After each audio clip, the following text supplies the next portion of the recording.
welcome back to Doctor Who Season 3. Wait, series? Yeah, I think it's season. I really need to look that up. Episode 2. No, yes, Episode 2, the Shakespeare. Okay, hang on. Let's try that one again. I already closed the engine hub. Good! Alright, no, that first take was much better. We should go with the first take. Yeah. Oh, you're not even... Okay, hang on. Now you're unmuted, so let's go with the third take. There I am. Yeah. This is a good start. I'm liking this. Oh, no, that third take was awful. I coughed. You talked over it. We are... Okay, that says end stream. I'm not recording, but, like, my hard drives are all full. Imagine having, like, 20 terabytes and, you know, your hard drives are full. That's tough. Life. That's impressive. Yeah, no, that happens, like, all the time. Yes, today, we'll actually start with the news, right? So the poll, drum roll, the poll of when we review the Doctor Who Christmas special, Joy to the World, that has concluded because the stream started. Drum roll, please. That probably sounds awful because I'm hitting disable the mic as well. Man, we're awful today. It's one vote for Friday, one vote for Sunday. And the point is totally mute anyway because something moved from New Year's Eve to Sunday, so we're doing it Friday. Yeah. Friday at noon PST, so 48 hours before we usually do. It'll be Friday, noon Pacific Standard. What time is it, Caden, for you? 3 p.m. 3 p.m. Eastern time. I thought I could just ask you and it'd be faster, but it's not. It's math is hard. The Christmas... No, you had to look at a clock. I had to do math. You're at a computer. Is there not a clock in front of you? Now that you mention it, you know. Okay. The Christmas special, if you don't know, Joy to the World, is coming out Christmas, duh. It's a global simultaneous release. 5:10 p.m. GMT. 12:10 p.m. Eastern. I really don't know why it's 10. It's probably something to do with the BBC. I don't know if it's... I don't think they have any ads, but I think they do something in between airings. I don't know. And 9:10 a.m. Pacific. So that'll give everyone, like, basically 48 hours to watch it. We'll review it Friday, not watch along. We'll do the reviews like we've done... Well, I've done since the 14th Doctor, since you've done for 15. Oh. And that should be good fun. The first reviews have come in. I haven't read any of them. I know... I've heard some whispers about this. I saw the first trailer where he's got, like, some bread or whatever, or that teaser. I think it's literally the cold open, and that's the only reason I watched it. I've heard, like, some whispers of some, no spoilers, by the way, but some things that very vague whispers of what might be in it. I know the setting. I know, well, the author, Stephen Moffat. And I know one other thing that's going to be in it. And I am predicting it'll be your favorite episode of Doctor Who thus far. So, not to oversell it, actually, not to possibly ruin Christmas for you. I mean, it's interesting because I've, of course, watched all the Christmas specials many times. But I started watching Doctor Who as it was coming out with Chibnall, which means I've yet to experience the absolute soul-crushing ruining of Christmas of a bad Doctor Who Christmas special on Christmas. I mean, off the top of my head, I don't think any of the Christmas specials are actually bad. But that's actually might be a bit of a hot take there. But yeah, I've never had that, so we'll see. Maybe Moffat will crush my dreams, you know? Maybe. But he wrote Boom, and that was good, so, you know. Boom was good. Boom was really good. Boom was, like, the best one of the season, I think, from our rankings. I think, yeah. But yeah. We're not talking about the Christmas special anymore. That's done.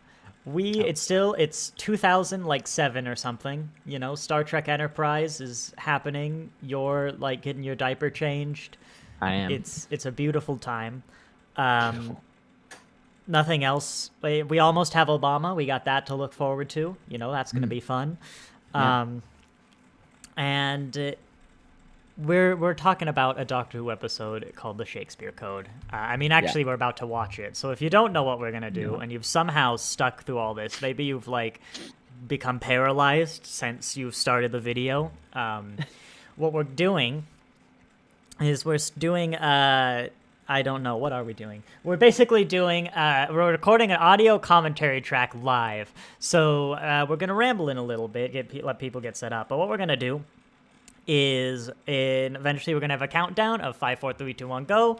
On go, everyone hits play, and then we'll be synced up. I'll have a little blurred version playing in the background, and I'll have the time bar down there so we can help get synced up if anything goes awry, or people join in the middle or whatever. This is a bit of a thing, though, with Doctor Who, because we'll simplify slightly to generally 2 versions of Doctor Who that exist out in the wild.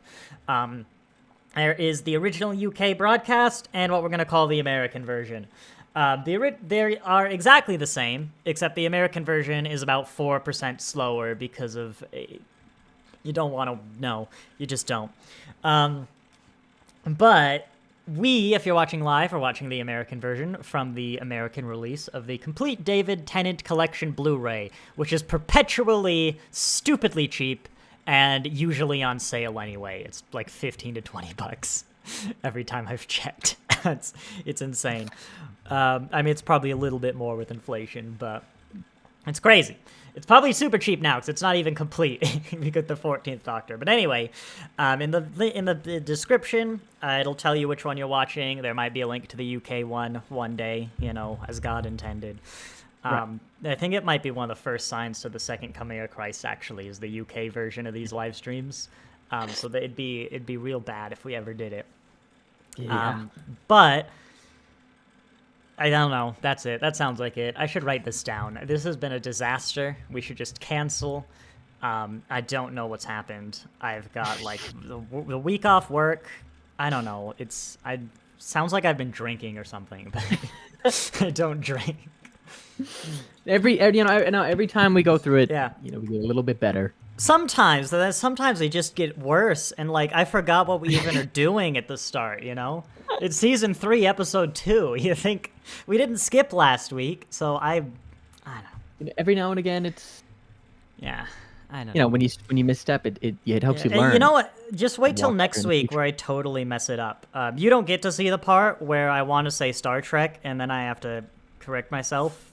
But next week, it's. I have to figure out what the season is next with the Christmas special. Like, there's 3 answers. It's a big mess, Caden. You just Doctor Who. I'm on the edge of my seat for seeing that. That'll be good. Yeah. I still have to make that thumbnail crud. Well, anyway, this episode is called The Shakespeare Code. You want to hear about it? Yeah. What's happening? I just need to hit play, so I'm not in control anymore. Have you? Well. Call me obvious. Well, not me. Call Russell. Who wrote this? Yeah. The Shakespeare Code? No, this isn't Russell. Actually, this is written by a guy who I believe, since writing this epised, we found out some bad things about him, and everyone went, yeah, that checks out. Based off this episode. I kind of dread to think that this guy almost wrote a J.K. Rowling episode. Like, this would be... you wouldn't be able to find this anymore, I think. If but anyway, this episode, have you ever heard of the Da Vinci Code? That one. Yeah. This is basically exactly like that. I've never read, I think it's a book, or seen the Da Vinci Code. I've seen the cover of it though, and I think that's enough. But they go on this big epic quest. It's like they gotta find the MacGuffin, that's what the aliens use. It's called a MacGuffin. And it's behind, this big complicated locked door with all these puzzles, all this yada, yada, yada, and they go through this whole rigmarole. They spend 100 years. Martha's died because of old age, but the Doctor's there, for 150 years. It just gets bigger every time I say it. There's weird time stuff going on. And it turns out it was all just a red herring, and all I had to do was get the statue that was next to it and just kind of jiggle the Konami code into the spear, like up, up, down, down, and then the door opens, and it's Martha alive again, and they... Oh, Yep. The end. that's the episode. I don't know what's wrong with me today. It kind of sounds like that one episode with Amy. It does?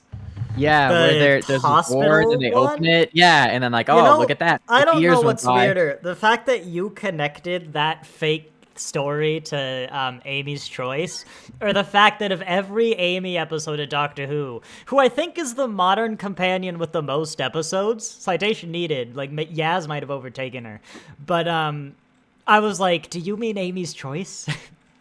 Which is absolutely nothing like that, other than the fact there's a door, and I guess somehow two versions of the companion. Yeah. And you remembered Amy's Choice, so I do. That's a good episode. I remember a lot of that episode. I'm pretty sure. Are we gonna get to Moffat and you just remember everything? That's Maybe.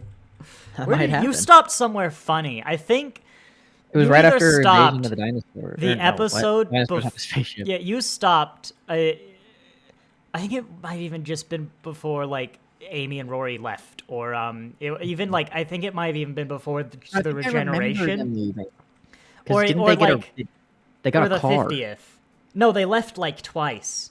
Because I left when it pulled off Amazon, when Amy and Rory, they had a big goodbye. The doctor bought them a house and a car. Yeah. And then that's when they got pulled off Amazon, I think. And then they just came back. So I did all this catch up, and then they're in the next episode. It's oh. I don't know if I saw that second. I dropped off Doctor Who by complete coincidence. Well, no, by force. Immediately prior to when most people did, is the funny thing. I met Tara too, sort of. So you did. I think you stopped just the episode before 11 regenerated, or the 50th. There was some big thing where it was a culmination of a lot of arcs, and that's when you stopped, because we've talked about this before. Yeah. So yeah, I swear it was the episode before. What's before? It's the 50th.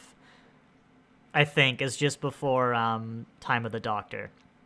And so that's with 11 and... I don't know how well I want to describe the 50th in case of spoilers. Do you remember the Zygons and, Queen Elizabeth?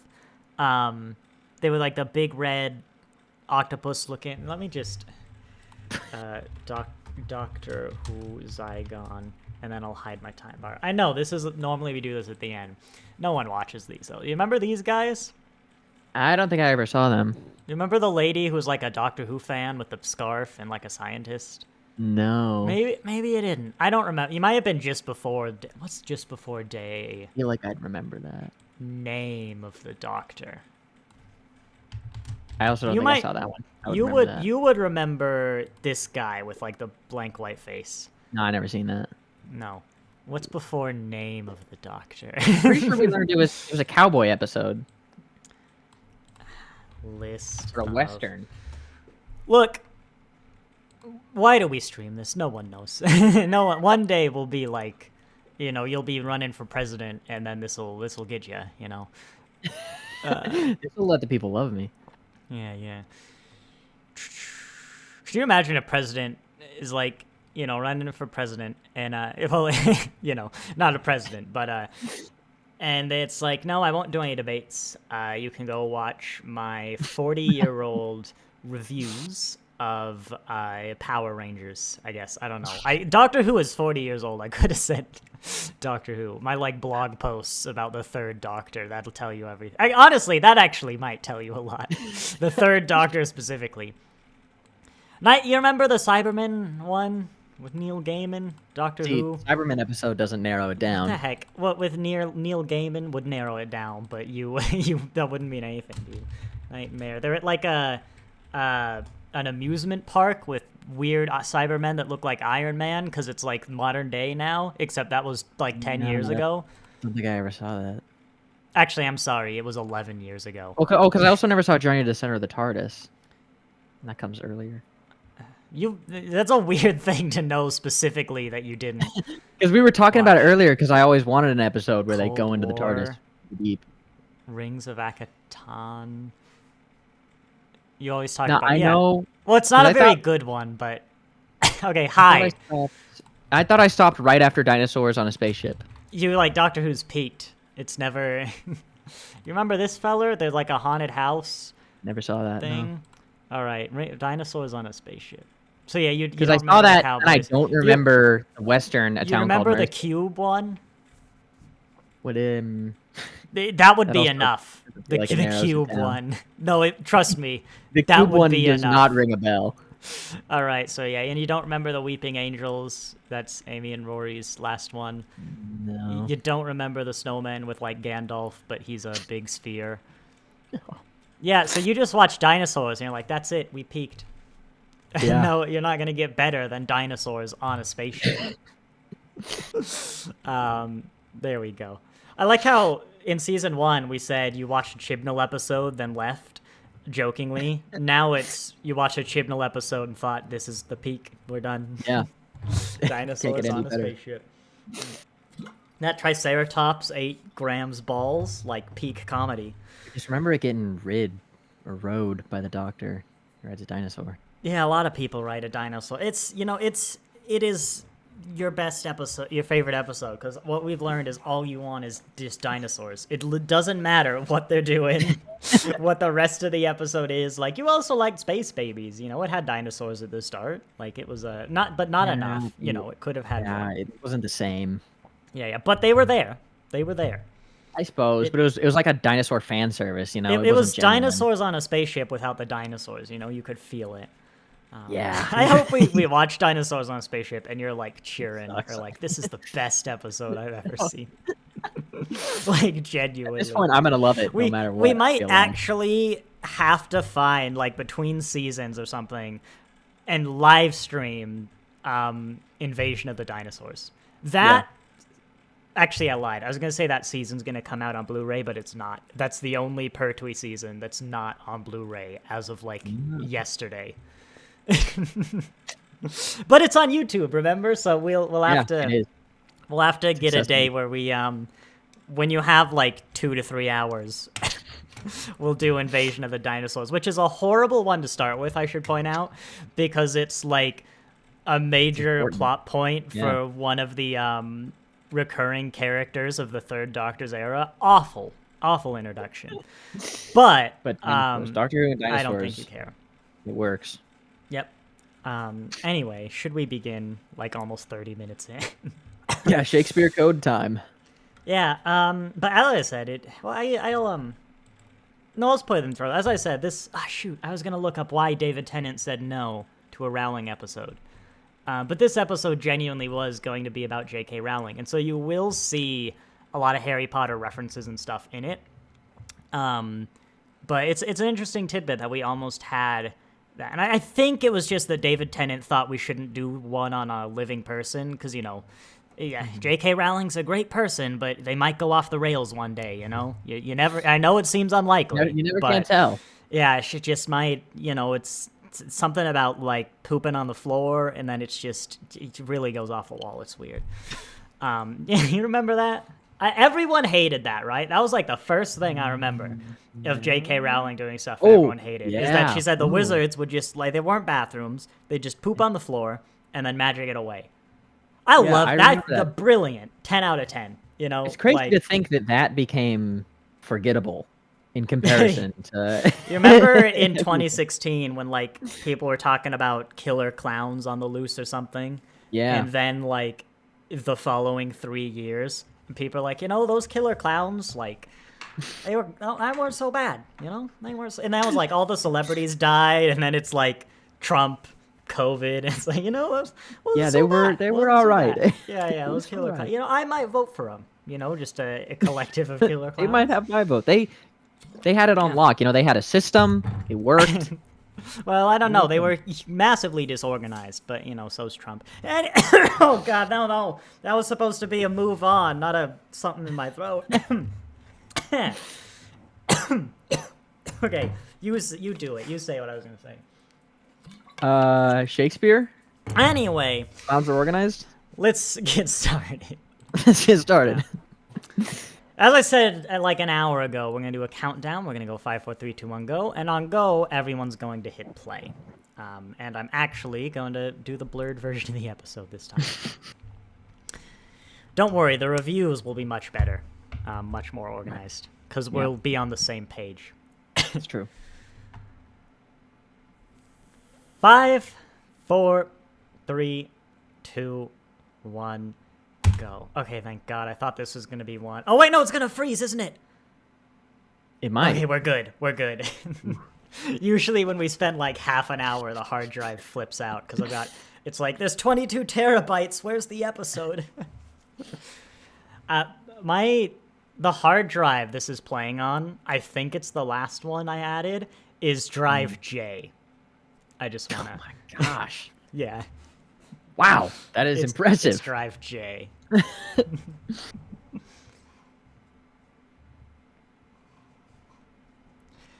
I have no idea, by the way. I do like as well how it's a stereotypical, like, Juliet on the balcony, and then he goes very, like, normal person for the past. But I have no idea at what point we went from J.K. Rowling to Shakespeare, like, how, if the plot had been written at all. I don't think it had, but there had to be a concept, because, like, this is about magic, you know? Mm-hmm. Oh, by the way, remind me, I thought of another funny consequence of the whole, like, Sutek still being around, you know? Yeah. Yeah, remind me. I don't... I forgot. When was the last time we went, like... To the past? We went back. Is like, it not Dickens? like just to the past. Is it but Charles like real Dickens? back? That's what I think. I don't know. That's the only. There's the werewolf one. I mean, it's the Victorian era, not the Elizabethan, but yeah, that's vaguely similar. I feel like it's been a minute. Yeah. Yeah. Which is weird because Russell loves Earth stories and human stories. Mm-hmm. But I forgot that the witches were named like Doomfinger and stuff like that. Pretty cool name. Yep. I think this might be the first... Oh, no. I was going to say it's the first time we've seen an author since the last classic historical of, like, the Sixth Doctor. But I already referenced the Charles Dickens episode. So, whoops. Gareth Roberts, there's the guy who probably has been canceled. I don't know. I even at the time, I didn't know the details, but there's some bits in this episode that people have been like, you know, that checks out. But... Thank you, Russell. I always loved... once it's Moffat, but once you get to Moffat, they start trying to explain the TARDIS is like another dimension. I'm like, well, thanks for making it boring. Thanks for taking it in. Like, if it's another dimension, it's not bigger on the inside anymore, you know? It's just a portal. Yeah. I don't want to... You want to know how Tom Baker explained it? He got, like, 2 cubes. One was slightly bigger than the other. He went to his companion, like, which one is bigger? She pointed at the bigger. And he put the bigger one down. He walked across the room with the smaller one to where the companion was and said, now which one's bigger? And she pointed at the big one across the room. He's like, but this one looks bigger. And he's like, no, it's just closer. And he's like, well, that's called... Yeah, it's like, now you just have to... Now, the trouble is getting the big cube in the small cube while it's still small. Something like that. I don't know. It's a great scene. He does it better, you know.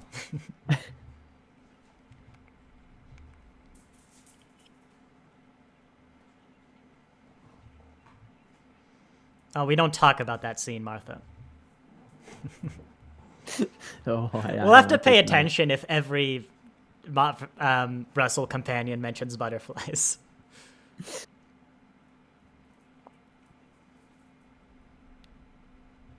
It's weird, actually, because Russell usually does this hand-wavy stuff, but with Ruby, he actually had a switch, you know? Okay, this scene. That's one of the lines people really take issue with, because, yes, you're white. It does work for you. Yeah. Which, I think that's one of the things they've gone to with this guy later. having some bad views, especially here, like that dismissal of global warming, which for the record, hilarious um, in this context. But I'm like, I get what they were going for with the line of like, oh, just walk around while you own with the place, because that's often how the world works. But like, yeah, they did drop the ball. Yeah. You know. That's something where, I mean, I'm assuming they weren't, but if there was a person of color on the staff of this episode, they would have gone, Garrett, that doesn't work. Well, actually, I think there might have been at least one person of color for this scene. I don't know. Like, Martha looks like a person of color, and she looks like she was there, so maybe. Might be CGI, though. You never know these days. I love the classic. When they go back, no, there's a look to the CGI. No, this is actually the Globe Theater. They got permission to film here. Is that true? Yeah, this is the Globe Theater. Okay. I mean, they've rebuilt it a few times since Shakespeare's days. There's like a wide shot a second ago when they were out on the street, and you could see like the moon in the background and the bridge, and it's like, I don't know, it's that beautiful like that one shot in Tooth and Claw that it's like, it doesn't look real, but it doesn't look bad. I don't know. After the stage where like they just would make a matte painting and have the actors stand in front of it, but where before the stage where like you've got Unreal Engine magic screens, you know. Yeah. It's almost stylized in a way that I love.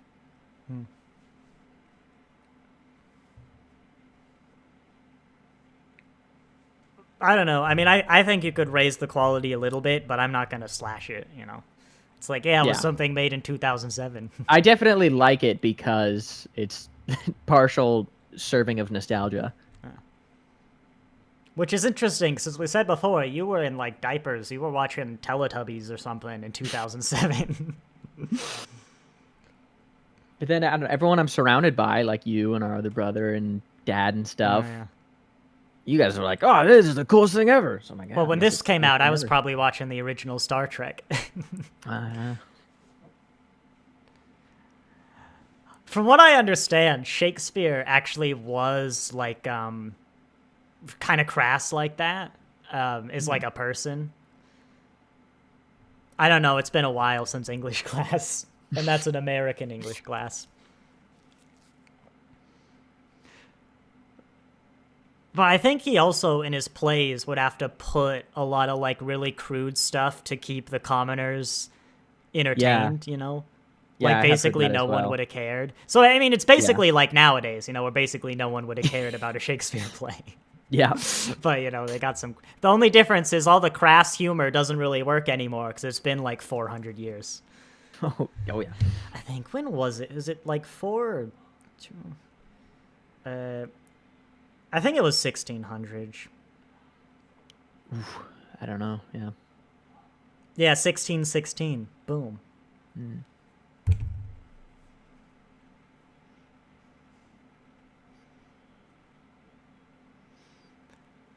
I want to cut to this scene where all the people around David Tennant are other doctors. He just keeps going. This is also true. One of his lost play there. Oh. I do love me some good Shakespeare. I do. It's a little nerdy. You do? I do, yeah. I don't know. I know. You want me to, like, do a scathing review of Hamlet right now? Because I could go off on how bad Hamlet is, like, and have nothing to do with the language or way it's presented, just how nonsensical the plot is. They're going to bring up Hamlet in this episode. I've got to scathing review Hamlet. I love my Shakespeare, but I don't think I've actually read any much. No, because I read Macbeth. I haven't done that one. I did Merchant of Venice, and that one where... Man, what's that one? Midsummer? Not Romeo and Juliet. You'd probably remember that one. Maybe. No, I did also read that, but the one where greatness thrust upon them. What's that from? That's way too vague. It's one of the it's a famous quote. Twelfth Night. Yeah, Twelfth Night. Oh, I don't know that one. We did Romeo and Juliet. We did Hamlet. Haven't done Hamlet though. Maybe some poetry, but like that's it. Yeah. Actually, it would have been hilarious if we did do the J.K. Rowling story, but J.K. Rowling was still like infatuated with the companion. Maybe we would have learned some stuff a little early. Yeah. Might have affected the sales of Deathly Hallows.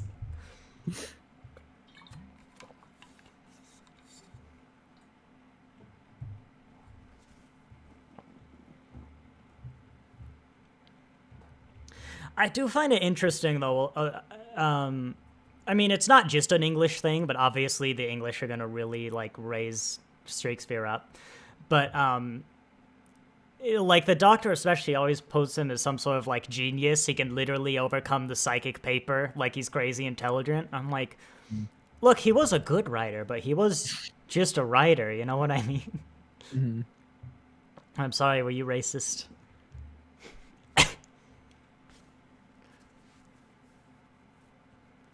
Oh, yeah, the man who wrote this episode, no. What were we talking about? Shakespeare's genius. Oh, yeah. I think it's kind of funny that, yeah, Shakespeare does exist. So, you can go ahead, yeah. Well, he's like this, there's Shakespeare, and then there's, like, the idea, the character of Shakespeare, and I think... Well, Shakespeare... There's a mythos around this person. Like, obviously, Shakespeare's very... People view Shakespeare from the lens of writing all these very intellectual, highbrow plays and stuff, you know? Which obviously he was capable of, but, like, that doesn't necessarily mean he was like that. Like, I mean, to use another example, J.K. Rowling is not like Harry Potter, you know, the person of Harry Potter. But, I mean, we could probably tell some stuff, like, you know, he was well-educated enough to do all this, but, yeah. But what I was gonna say, I have now forgotten again. Oh yeah, but like no one else gets to see through the psychic paper. Like barely anyone, even like big scientist people. I'm like, I don't know. Is Shakespeare the guy who gets that? Was J.K. Rowling going to see through Well, the psychic? It was basically gonna be like J.K. Rowling, but actual magic is happening around her, which is usually what they do, right? Like Dickens had ghosts. Yeah. They have, oh my god, who's the guy? The guy that wrote The Time Machine, you know, goes time traveling, and it's like H something, but H.P. Lovecraft is in my head, and it's not that Geiger? guy. Is it H.R. Geiger? I don't think it was H.P. Lovecraft. There's not a Lovecraft episode. H.G. Wells, that's the guy. Oh, H.G. Wells. Yeah, he was the last historical episode of Classic Who. And it wasn't even really about him. It was, you know, the Beatles episode with Maestro wasn't really a Beatles episode. Oh, yeah. It was like that. Huh.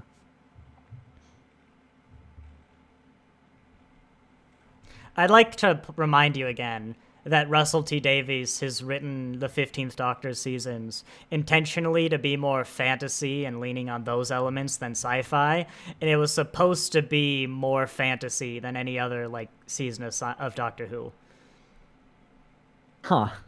Yeah, I mean, don't get me wrong. Like, I just don't think it's any more than any other season, you know? Yeah. The justification is that before we basically had magic, but we superficially waved it away. You know, it's like the wibbly wobbles of Planet Dawn will do. We never really said it was just magic, right? I'm sorry, my sentence ended a few seconds early. Wait for it. We just never said it was like straight up magic, you know? Yeah.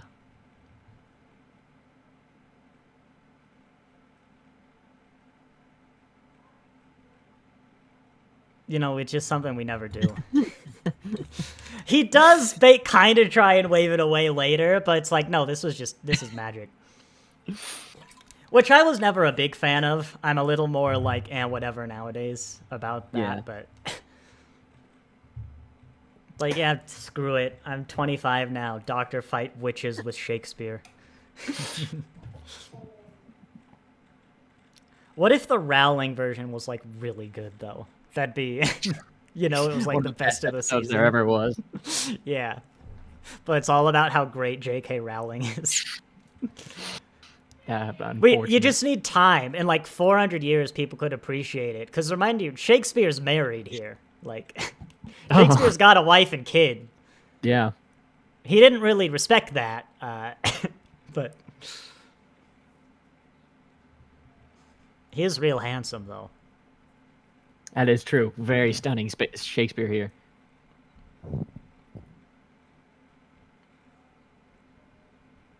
They are making him Does he have Yes. Does he have earrings?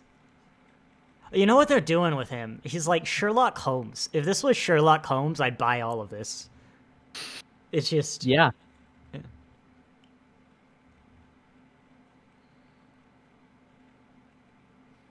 I don't... Like, if Shakespeare was that much of a genius, that good at people, you think he might not be, like, poor.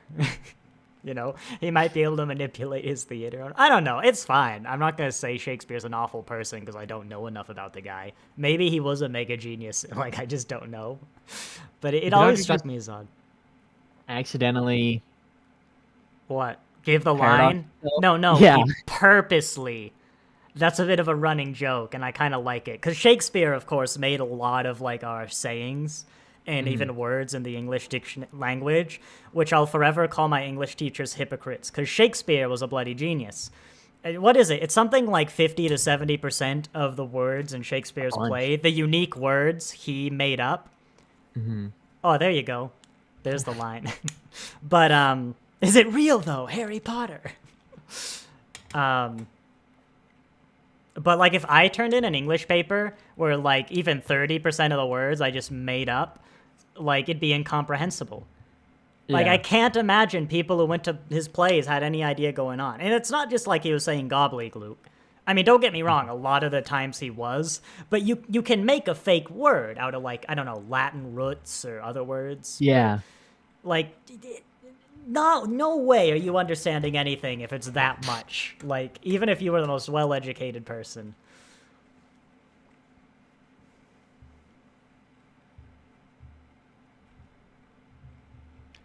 Just that you gotta move on from Rose, Russell.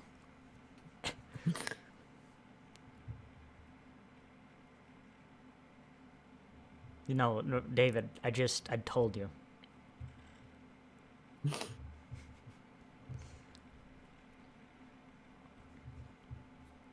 It wouldn't be that bad of a scene if Martha wasn't, like, head over heels for the doctor. I also think, yeah, I mean, calling her a novice, but she aced her beginning exam in her first episode. Well, yeah, but that's like doctor companion. 21st century. Oh, yeah, sorry. Well, she doesn't have the experience, Like, that's a big thing. She's got the personality, but she doesn't have any of that knowledge, Yeah. Yeah. I mean, Rose did pretty good on her doctor exam, but, like, it took her a while. See, like, Doomsday Rose and Rose are very different. Yeah.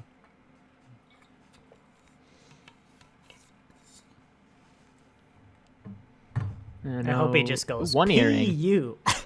Yeah. Would you have a pierced ear in, like, I think that was a thing. But, like, was it gendered?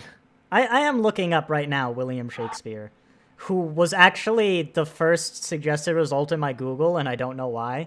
Oh, he did! There's all the portraits. He has an earring in his left ear, and you can't see his right ear. I've never noticed that. I'm looking this up myself. It's there. I've never noticed that either.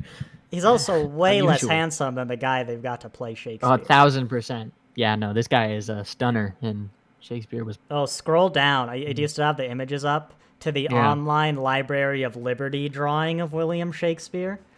You'll know it when you see it. The online library. It's a sketch. Here, I'll send it on Discord, and I might put it on the screen after the episode for people. There you go. It's honestly uncanny. You know that painting they remastered of Jesus that they looked like a monkey or something? Imagine that, but it's a drawing of Shakespeare.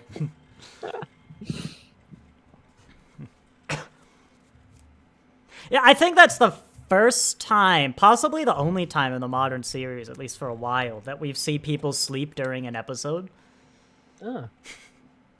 See, I'm a different person than 2007. I'm like, yes, broom witch funny. Cackling. Oh, see there, that's... I can tell how fake it is, and it's something about it is just gorgeous. I love it. Well, the buildings would be, but the globe might be real. I don't know. You like that sunrise sunset. It looks good in that. It complements the... Because it makes it... It's not realistic, it's stylistic. And but when it's sunset, sunrise, that light level kind of hides the fakeness, you know? See, I feel like it definitely looks fake. But not in the, like... attractive. Not in the man in front of a green screen kind of way, you know? Yeah.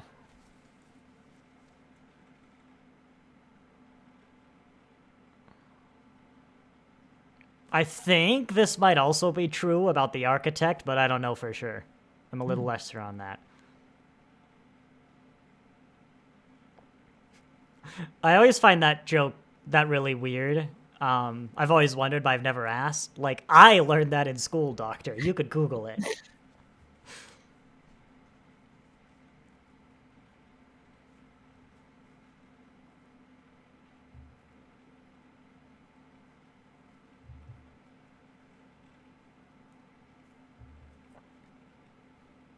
I'd like to point out again that scene in with 15 in The Devil's Chord, where humanity didn't have music and we like killed ourselves because we had no means of expressing ourselves.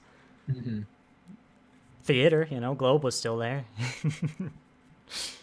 I just always found that line so funny from a TV show. Like, don't get me wrong, sure, but like no way of expressing yourselves. Books, you know. Yeah.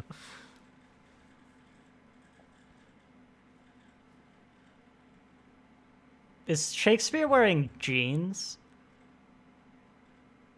I don't think... It looks like he is. He's not, but it kind of has jean vibes, which is funny.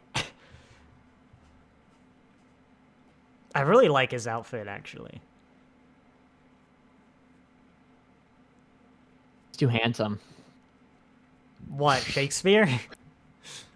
Shakespeare and all of his Shakespeare people. I could maybe see a doctor like Shakespeare. He's a little... I don't think we've really had a doctor that handsome in like that way, but... Yeah, very traditional. I mean, I'm not saying a handsome man can't be a doctor. You just missed the line where Shakespeare was gay. To explain it, I had to look this up. 57 academics... So Shakespeare... basically like flirted with the doctor and he said 57 academics just punched the air. The doctor doesn't mean that 57 academic people punched the air. I think it's Sonnet 57 or Poem 57, however they're named. A lot of people, it's a love poem that a lot of people think is about a man. But a lot of people interpret that as... I always like, are there 57 academics who think Shakespeare is gay, but like we know about them? Imagine if 57 academics thought something about someone as big as Shakespeare and that was just known. Those are the guys. To that precision. 57. The Shakespeare is Gay Club. They meet every day. They're all from Liverpool for some reason. Coincidence. They just meet up, you know. It's like Linda in a lot of ways. But it became a lot less fun when they started looking for the grave of Shakespeare, you know. Oh my god. I'd hate for there to be 2 of that thing. Oh.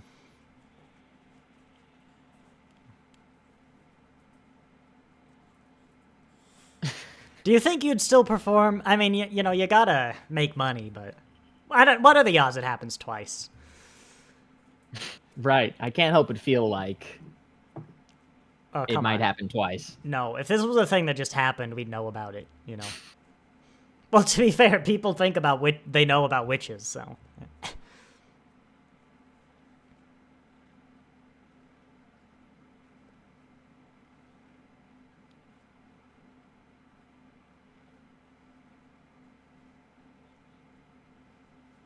Yes. It's weird that she doesn't retort, like, yes. They've got the NHS, you know? I wish I had an NHS. Oh, gosh, those things were further apart in my head. I would have told you the Black Death was the 1400s. I don't know why I'm so far off.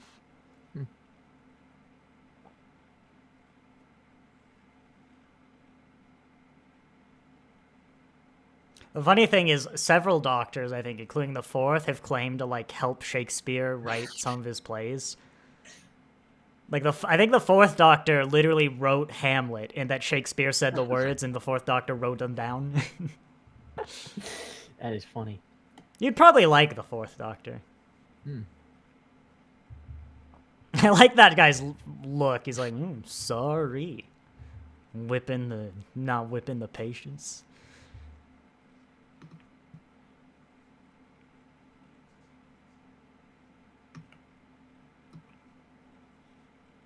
Do you think this would have been in the J.K. Rowling version? Like, J.K. Rowling's editor was in an insane asylum? He'd been captured by terrorists who, like, beat him, you know, for fun.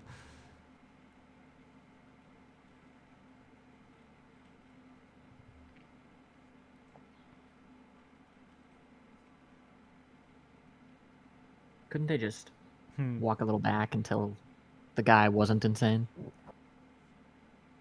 That's not how it... Forgot he can do this. No, you're not allowed. I mean, so generally, you know, no, because it's real dangerous to cross your own timeline and stuff like that. But in this specific case, I actually think it'd be fine. And, like, the Doctor has done... Like, there's a fourth Doctor episode where, like, there's something weird about the Mona Lisa in the modern day, so, you know, the 70s. And so the Doctor goes back in time to see Leonardo da Vinci and, like, see if there's, like, 6 authentic Mona Lisas. So he goes to ask him, like, dude, why are there 6 of these things? Because it's so far in the past, you know, those aren't going to be related. Spoilers, they were related.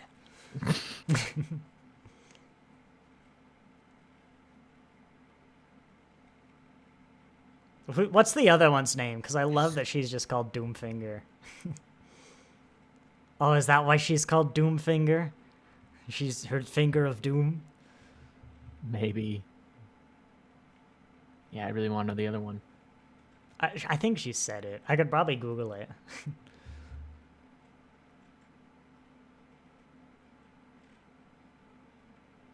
I wonder why it's called the Globe. Because it's not really a globe. Is it because, like, the plays can take you all around the globe? It's kind of a sphere. Is it just spheres are hard and, like, 14 was easier? Yeah, they were going to build a globe, but they were like, dang, this is tough. Have you ever built a globe out of wood? Like, come on.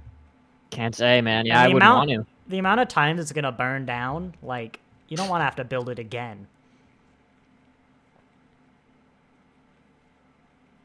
Yep, it's her doom finger. Maybe, I don't know, do something about it, though, Doctor. Just stand there? No. Well, not Shakespeare. They literally need Shakespeare to, like, do the play. If Shakespeare dies, would they still perform? The show must go on. Look at that guy in the back in the other cell, though. Enjoying it. Oh, he's not having fun anymore. Martha, you spooked him. That was too much noise.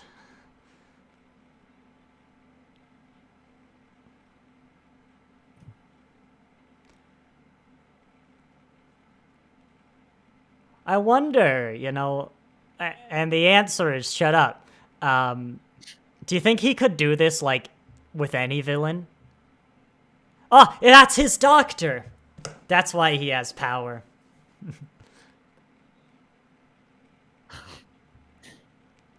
There's a world, though, the alternate universe, right, where the Doctor just learns he can do this and does this for every episode, but not for repeat villains. You can't do it then. You know, like Time War breaks out, it's like, you are Daleks. Dalek. Yeah. Oh yeah, there's your supposed hand wave, right? Like, we use math, they use magic, so it's not magic. And yeah, I don't get, Russell, I'm not critiquing you. I don't think we're on the same page here about what Doctor Who has been. You haven't even really got to the part where, like, psychics are totally just a thing. And not like other sci-fis where you have, like, the telepathic race or something. Like, no, it's just, like, a thing. To the point where you could, like, do basically whatever with psychics. And, like, humans have it. It's just rare, but we have it. But yeah, everyone's psychic. It's just, like, an accepted thing. The psychic field, all that mumbo-jumbo. Man. Yeah, it's like their math. Makes sense. I mean, yeah. It's always weird that often when you do this sort of thing, which they do, they're always mutually exclusive. Like, if you do science, you literally can't learn magic, or vice versa. Mm-hmm. It's like, I get maybe the explanation is you don't need to, but, like, why not both? That just seems like you do it. Unstoppable force. We know physics and biology, you Yeah. know? I mean, everything is basically just applied physics, but,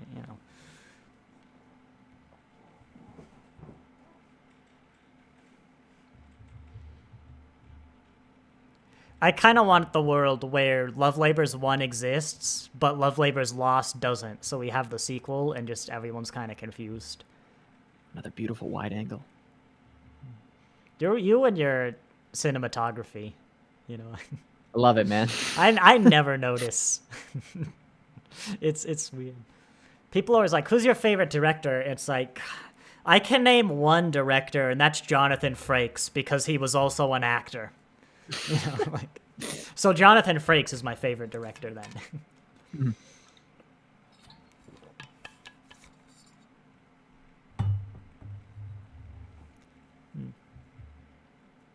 I love, like, I don't know, could you even do a study on, like, Shakespeare's general intelligence, or is there even a point? Like, I don't know, just because of this episode, I'd love to know how accurate it is. Because, okay, brace yourself, you might be shocked. But Doctor Who does have a tendency of, kind of raising up the British figures on a pedestal. Just wait till we meet Churchill, a guy the Doctor would definitely be friends with. I'm shaking my head no, but definitely love and not abhor. You're going to love, you are going to love my intro for the Churchill episode. Because I've had it in my back pocket all day, and, well, like, since we started, and...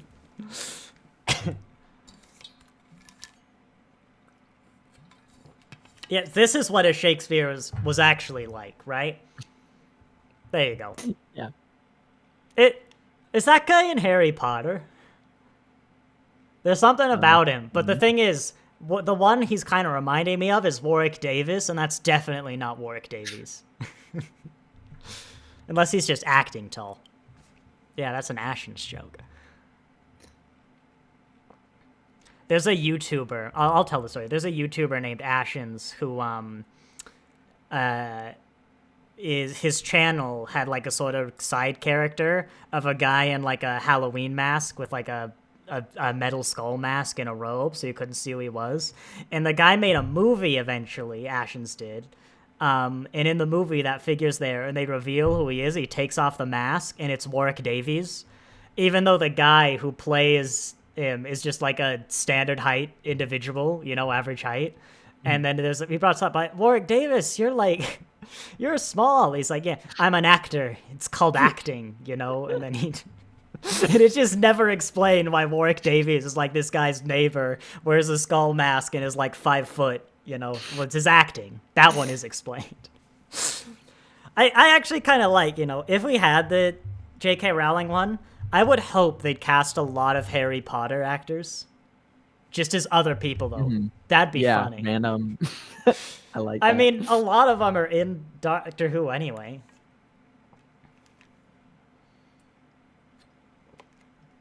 Dead. Sorry.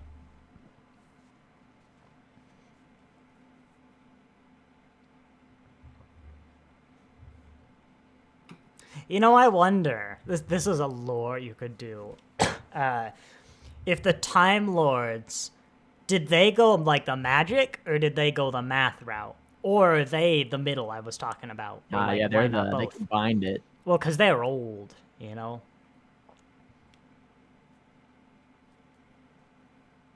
This episode, see, I don't know. I've got a different friend who watched through Doctor Who a little bit ago and was really upset with the name, the episode, the Doctor's name, because supposedly the name of the Doctor. Name of the Doctor. Some yeah, supposedly it was like, oh, you know, my name is blah blah blah, and it didn't even matter. No. Which one? Hang on. Which one's name? There's night, day, time, and name. Name. Wow. Yeah, it's the 50th. They're all X of the Doctor. Name. Oh, that's the one where Clara. Yeah, no, that. I'm not sure if many people really like that one, but they don't have him say his name. Oh. I mean, they never have the Doctor say his name. There are episodes like with the Doctor's name, or where like people read it or something, but name's not the best, you know. But it sets up the 50th. Name is the weakest of the like 50th group, provided you ignore the one that's not called X of Doctor.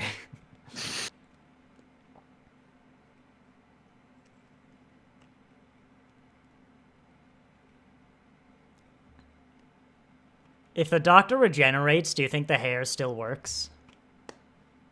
Oh. Or does it change? Okay, about the Time Lords doing magic or time.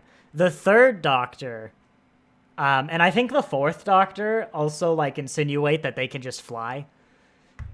The third Doctor in a comic, I think, just does.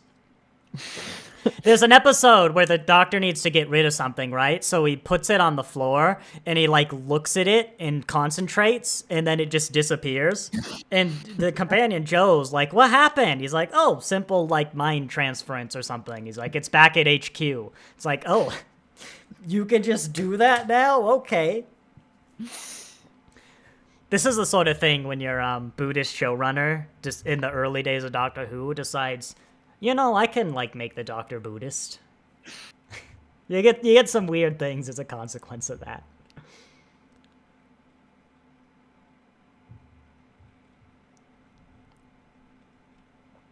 Reminder that this is the human Doctor. Absolutely. Most normal, average Joe. Yeah. I did that the other day, you know? Yeah. Yeah.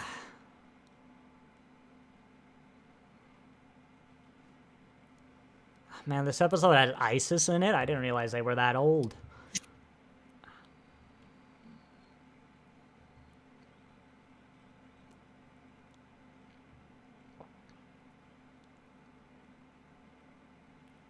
That's the set. Doomsday had that joke. Russell loves it. We'll have to watch out for it with 15.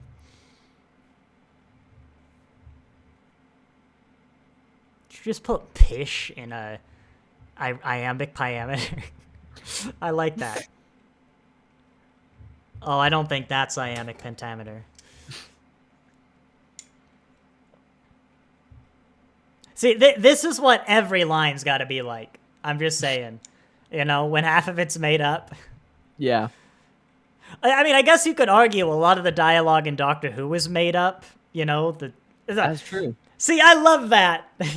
I love how happy that guy is that the world is ending, and you get the payoff to the global warming. It's like, I was right. Come on, that great, brilliant. Oh, it's happening again. I knew we shouldn't have done those. This is exactly what we didn't want to happen.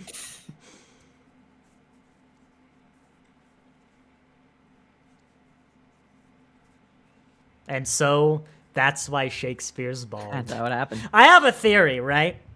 Yeah. So Doctor Who, thousands of years from now, wait, let's pretend that Doctor Who is not still going to be around in thousands of years. I know, Right. Suspend your disbelief. They like find the Doctor Who like episodes or maybe the novelizations, somehow, right? Mm-hmm. It's gonna be like they're gonna see it like how we see Greek mythology. It's like, then that's how Shakespeare went bald. There's an episode in particular with the 12th Doctor. It's the Eaters of Light, right? That's like basically a normal Doctor Who episode in, I think it's like Viking times or something like that. No, it's like Roman times, Roman invasion of England or whatever it was called. And in the end, randomly, it's just like, and that's why crows make the noise they do. They're mourning. It's very, I think Native American myth was a lot like this, but a lot of myths have this, where it's like a story, and then randomly it's like, and that's why spiders, Yeah. That's why.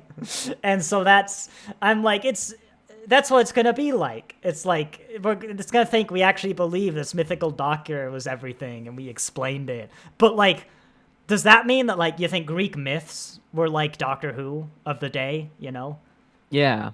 It's like, that's why we have seasons, but really they're just like, it's like entertainment, but we're like, oh, I see. They're superstitious. When we get to the Eaters of Light, I'm going to really go off on that.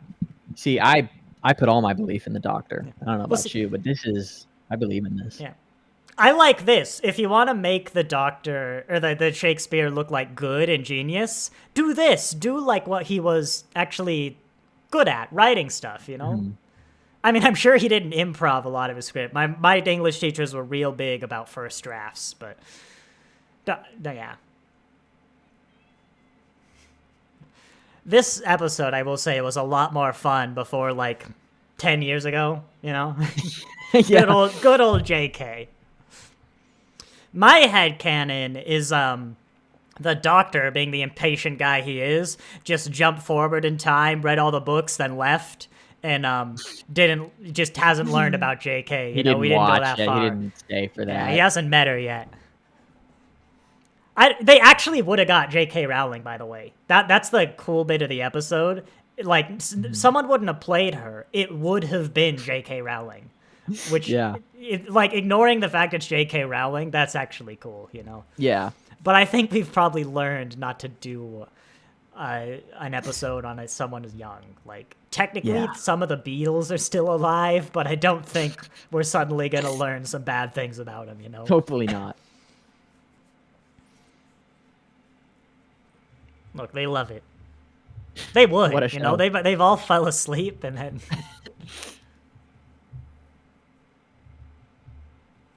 Not the best. Half the time I don't remember that's the line. The other half I do, but it's my reaction too, so I say it anyway.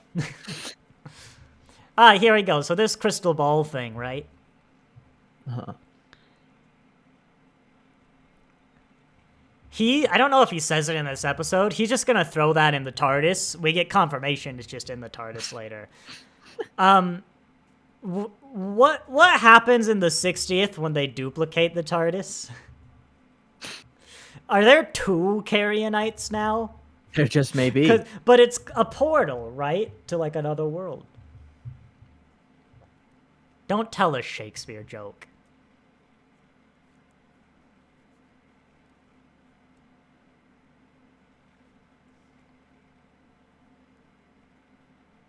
What do you think Martha thinks time travel is like? Like, her first trip, like, she has some, prejudice against her, but she's also just massively flirted on by Shakespeare. Yeah. That's what the past is. Mild prejudice, massive horniness, that's... I guess that's what it's like. That sounds like the history of Earth. Actually, I think it's the other way around. I think I mixed those up. Real Earth is massive prejudice, somewhat horniness, That sounds right. I think they're both pretty massive. Really, if we zoom out. That's weird though, right? Like, it's just the last paragraph. Just write the actual ending.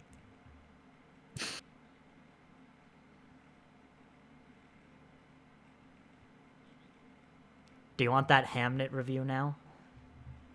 That's true. His kid was named Hamnet, if you don't know, by the way. Oh. And he did die. Huh. Yeah. How chipper. Look, I don't really have a problem with Shakespeare figuring it out. I have a problem with only Shakespeare figuring it out, you know? Yeah, I see that. Yeah, that's the thing. I mean, I'm sure Doctor Who's big. There were probably some others, but by and large, it doesn't really happen. Or like they learn because, they punch the alien in the face as well, and it's kind of hard, to deny it. Mm-hmm.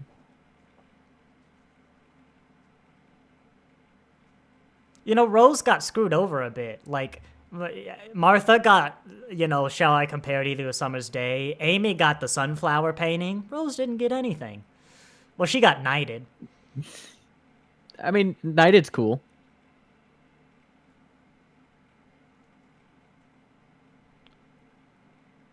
Yeah, Check's watch. You're going to have to wait a while for the payoff to that one. Oh, man. And honestly, I'm not sure I really get why she's so upset. But... There's a audio drama. I think it might also be about the Carrionites, where like the Sixth Doctor or someone meets Shakespeare, and he keeps going like, I met another doctor once, like... But he looks nothing like you. Oh yeah, that arrow. I forgot about that arrow. Yeah? Yeah, you remember that one. That'll come I will remember that arrow. Yeah. You won't have to remember for too long. Actually, are we... we might not be doing a review on Sunday because we're doing the Christmas special. Oh, yeah. We'll see. As I said, I'll probably be busy. We can coordinate. Mm-hmm. We'll probably know by Friday, but that's worth bringing up. And then afterwards, Gridlock. We'll do that probably 2025 then, but we'll figure it out. If you're watching this, you're almost certainly watching the review, later this week. Yeah.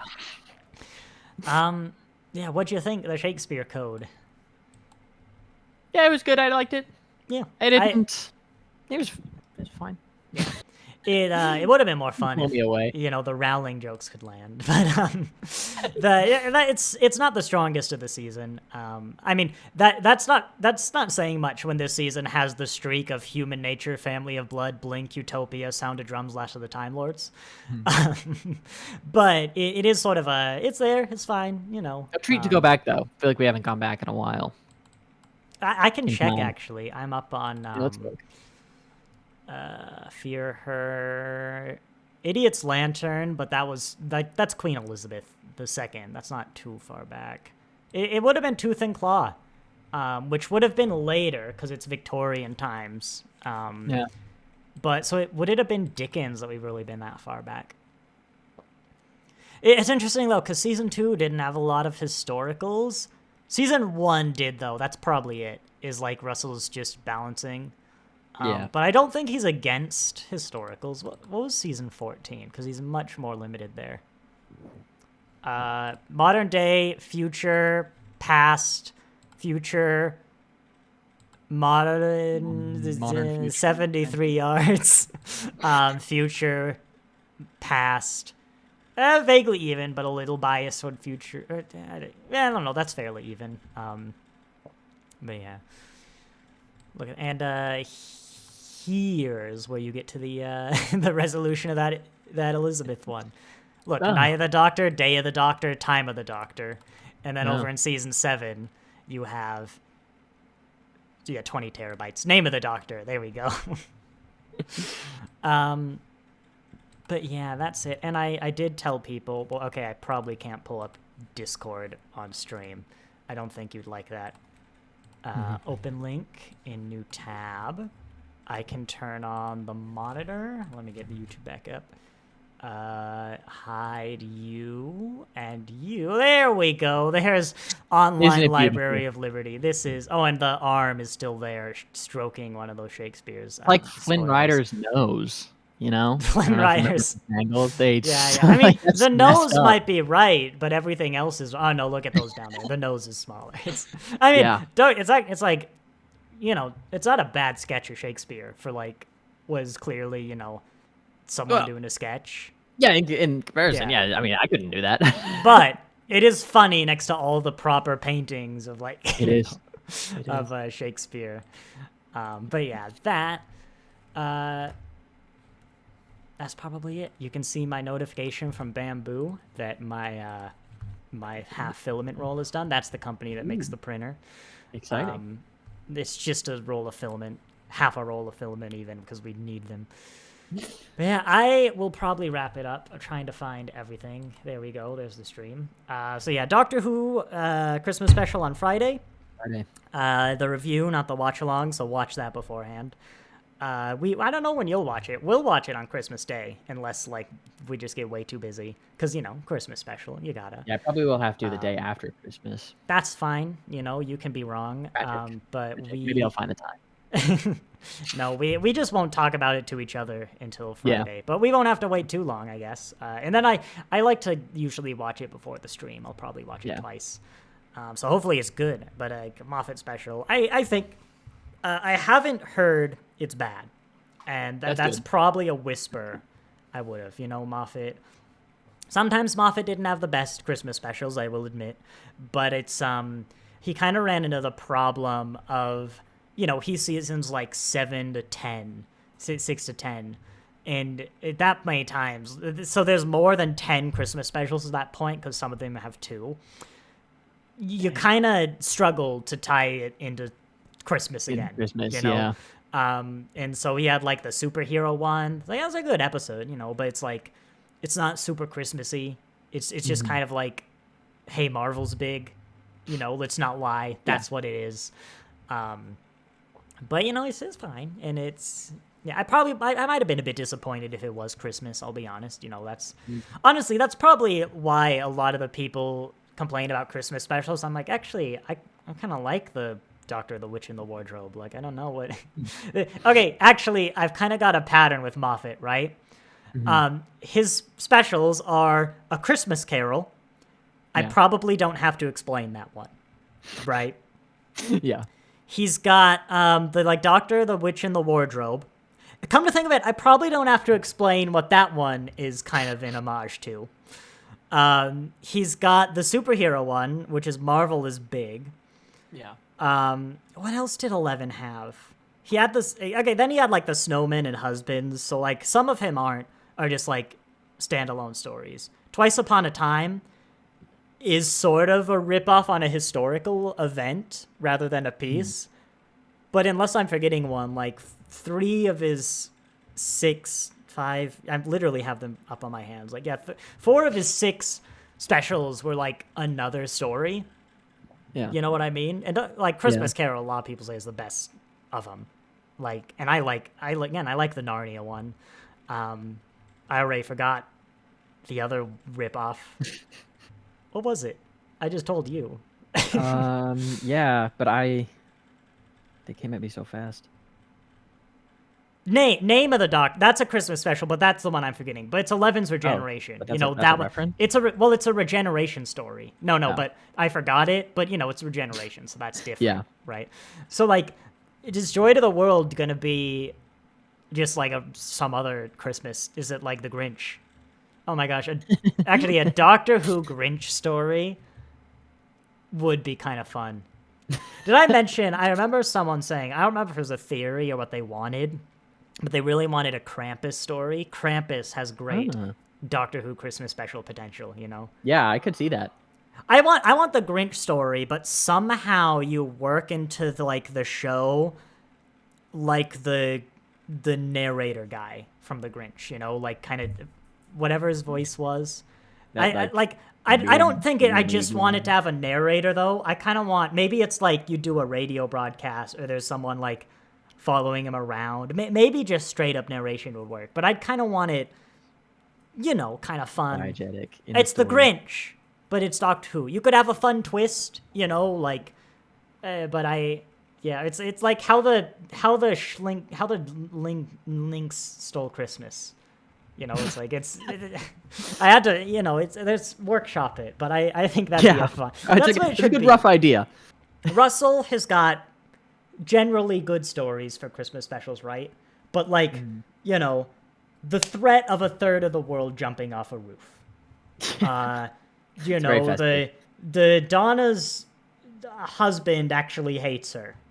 Just you know, hates her. like Can't stand I don't, her. you know, he can work feel good. He has some fun moments, but they're often kind of heavy. You know, I want goblins singing a song about eating a baby. You know, so he's done it. He's helped. A little I heavy. know that it sounds heavy, but you can get the tone where it's not. You can. You know? Yeah. Like, the They tone of the Christmas special is definitely not. At no point would anyone think that a baby's about to get eaten unless you're my wife. Like, no one's Yeah, gonna think that, and then that was just fear, you know, from my wife, that they were gonna eat the baby. But No one wants that's to eat what the I want it to be, like a fun romp. And I think yeah. how the Schlink Stole Christmas would just be fun, you know? We can hope. Maybe that's what it is. Are Moffats fun? I don't know. Like, Moffats are good. I don't know if Moffats are fun. I mean, the superhero one is probably fun. Say what you want about it. It's kind of comedy. You know, it's got heavier moments. The problem is often the Christmas specials were, like, plot heavy. Oh, Last Christmas. Ooh. Okay, Last Christmas is an episode, Caden. It has the companion dealing with the recent, possibly last episode, death of their boyfriend, who they proposed to on a phone call, which directly led to him being hit by a car. But a guy named Nick Frost plays Santa Claus in the episode. So I don't know if it's fun or not. The emotional roller coaster that sentence figure took it me out. on was insane. It's got someone dancing to that Doctor Who Christmas song, you know, is he right or right? Yeah. But like it's got I've never seen it, but what's that horror movie where, like, is it The Thing? They find the Thing in Antarctica and it's like an alien. I think it's sort The of Thing. The Thing, yeah. I think you're right. I think it's got like those vibes. But like it's literally Nick It's Frost not happy. plays Santa Claus. Like Santa Claus is a main character in the episode. I want to say it's fun. I think I might have to go watch Last Christmas. Yeah, I'm not really sure, honestly. And it's called Last Christmas because it's like the last Christmas with the dead boyfriend, sort of. But like Nick Frost plays Santa Claus. I mean, yeah, you're really hinging on that. You know how but like the goblins might have eaten the baby, you know, like but goblin I suppose it just looks really bad in writing. But like it's also that's there, you know. Don't get me wrong, it's like that is there. But like Santa has a logical argument with one of the researchers, the elves do, about like how Santa Claus can actually work, you know. I need to show you. We'll get there, you know. Okay. No, this is how we're gonna find it out. We're not gonna watch the episode. Don't get me ridiculous. That's like, 3 years from now. But we're gonna look at the screenshots for Last Christmas, and you know what? They all look fun. Episode monitor.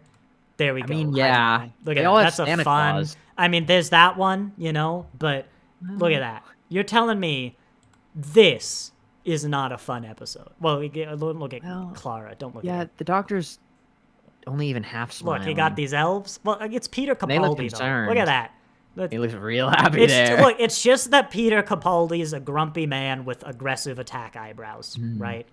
Like that's the only reason. If it wasn't Peter Capaldi, he'd look happy. A lot of concerned faces, though. No, look how nice that is. You know, she's like about to die. I'm pretty sure in this part of the. But Santa's like, hey, maybe you shouldn't die, but. Look at they're like putting Santa's makeup on. It's this is like off the set. Look at you got Peter Capaldi. That's not Last Christmas. See, hard to get jollier than Santa. How can this? There's Clara talking to a memory of her deceased boyfriend. But here's some animated cartoon animals. Look, there's a ghost of a butler. That's fun. This is DuckTales. Wait, here's the Eagle Moss figure of Santa Claus from the Doctor Who collection. He actually, why is he miserable? He's like, you've really collected 213 Doctor Who Eagle Moss figures? But he's on a reindeer. Oh, that's pretty cool. He's on Rudolph, nonetheless. I mean, here's like a head crab ripoff. Oh. Here's the very emotional scene from the Doctor Falls. But,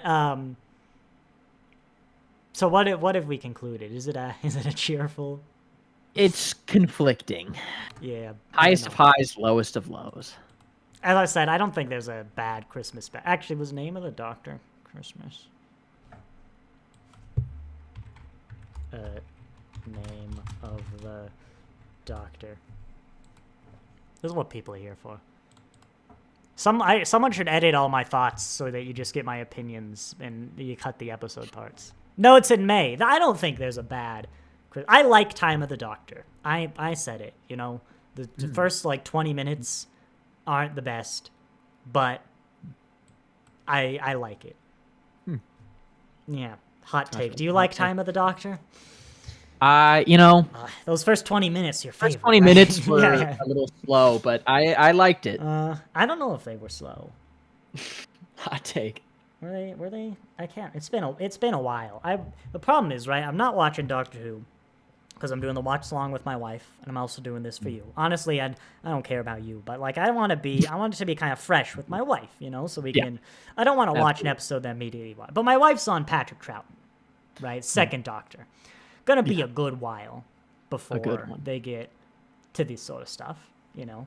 As much as I really, their episodes, like I want them to get to the one with Capaldi, and so I can reference the like pain, but they won't get it, you know. They won't get it.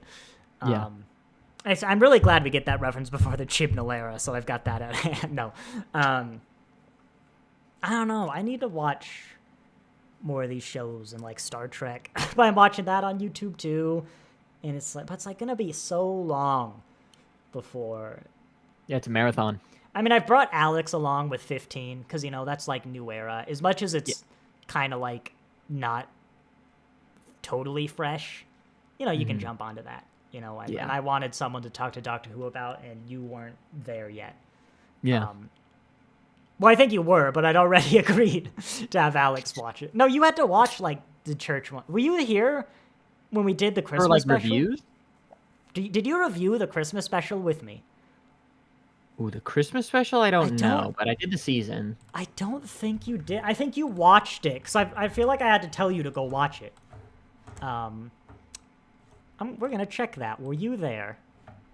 I don't think you were there. I don't know. Playlist? You were definitely there for whatever, like, Space Babies. I might have. Yeah. 15th Doctor reviews. The church on Ruby Road. I don't think you were there. Well, yeah, the church on Ruby Road was 2 hours, but Space Babies was 5. So, hang on. Wild Blue Launder. I don't mention you in the description. Oh, do I normally get mentioned? Babies. I don't mention you in the description of the other one. This is the sort of things where, like, we do this and we don't know, but, like, anyone who actually watches this knows, like, right off the bat. I don't think you're here. It's tragic. What's that? There's a bunch of ads. Where's the ending? You would say bye. There? You're not. I don't think you're in this one. People don't know how you feel about the church. Yeah. I don't even remember how I feel about church. I mean, it was good. I don't know. What did it? Are you sure it was even an episode? Are you sure you didn't imagine like the second chart song on the UK Christmas charts, the EU Christmas charts? I know I ranked the episode at the end of the season. You want to know what you ranked it? Who? Probably gave it a 6. God, what did I call that 7. file?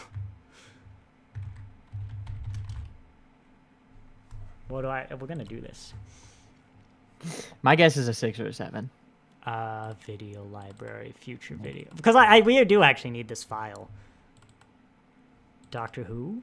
Watch-alongs? No. No, it wouldn't. Is it under Star Trek? I won't spend too long on this. I hope it's not under Star Trek. Look, I'm lazy. It's Star Trek as opposed to, like, gaming and stuff. We streamed it, but is it a document? You've only got, what, 20 terabytes? Yeah, we'll go through every file if we have to. Why does Windows search suck? That's the question. Honestly, it does. It's horrible. People say, right? So it's actually a problem in colleges and stuff, and probably even just high school level, that people going in to these higher levels of education don't know how file systems work. And I don't mean technically, but like even just structurally, how you would use a computer file system. Like I should have said computer but like Windows. Like you put your files in a folder. Yeah. Like people don't get that, or like, and they literally have to teach it to these like college students who were taking computer science. Like a lot of people will just have in their C drive, like right here, they'll just save literally everything. And the reason they don't is they say they always just search it. Like they click here, they search for the dot. My reaction isn't how do you not know how to use a file system? It's how the hell do you use Windows search to find a file on your computer? It's the worst. I have files that I use a lot, like finance. Can I get my accounts? I have a file on my computer called accounts that's got some like account information so I don't forget it.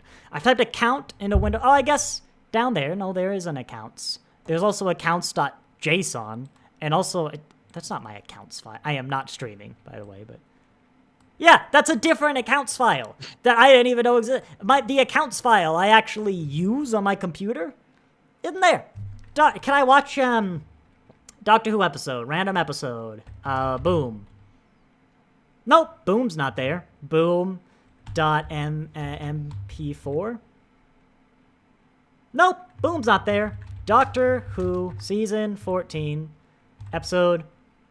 No, none of them. None of them show up, Doctor Who, season 14, episode. And that's how I name all of mine consistently under a very good file structure, because one day I might have them on like Plex or something, and I want to be able to search them.